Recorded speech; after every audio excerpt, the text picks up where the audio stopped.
Look at these two pictures. Who has the disability? You might say that the man in the wheelchair has a disability. After all, he's in a wheelchair. You certainly wouldn't ask him to run up or down stairs because you see he's in a wheelchair. Yet when our loved ones have dementia, we ask them all the time to do things that they're not capable of doing because we don't see their disability. But if you could look inside their brains, you would realize that there are real, startling changes going on. Look at these diagrams of a brain without dementia and a brain with dementia. You can see that the brain with dementia is shrunken and atrophied. There are large gaps where brain matter used to exist. And now look at these PET scans. These are brains of living individuals, one without dementia and one with dementia. The red indicates electrical activity, brain cells communicating with each other, sending information and signals back and forth. You can see that in the brain of the person without dementia, there's a lot of this activity going on. And in the brain of the person with dementia, there's very little.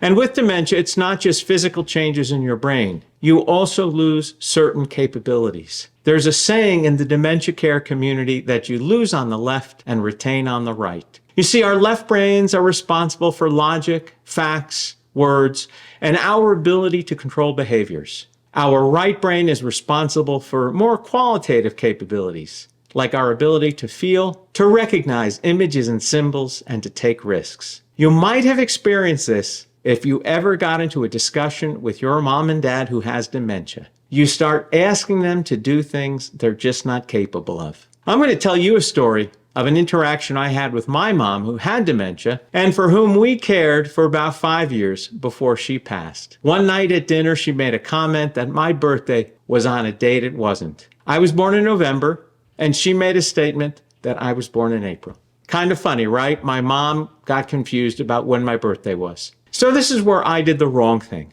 I tried to correct her. And we got into this back and forth. My mom was insisting it was April, and I kept telling her it was November. So finally, with an air of authority, I pulled out my wallet and I showed her my driver's license. There you go, November. And she looked at it and said, not according to my paperwork. You see, what was going on with my mom is that she was losing her ability to deal with facts and logic the way we must as functioning human beings. But her feelings were very, very much intact, and she was annoyed and insulted that I was being kind of a smart aleck with her and having a chuckle at her expense. Reality, what had happened was I had simply asked her to do something she wasn't capable of doing anymore. And it didn't really matter, did it? Who cares when my birthday is? So when you're interacting with your loved one, think of these two individuals and remind yourself that when you have Alzheimer's, there are real disabilities, but we just don't see them. If you want to be better prepared to care for someone with Alzheimer's, click here to see my next video to get some valuable tips that will make your life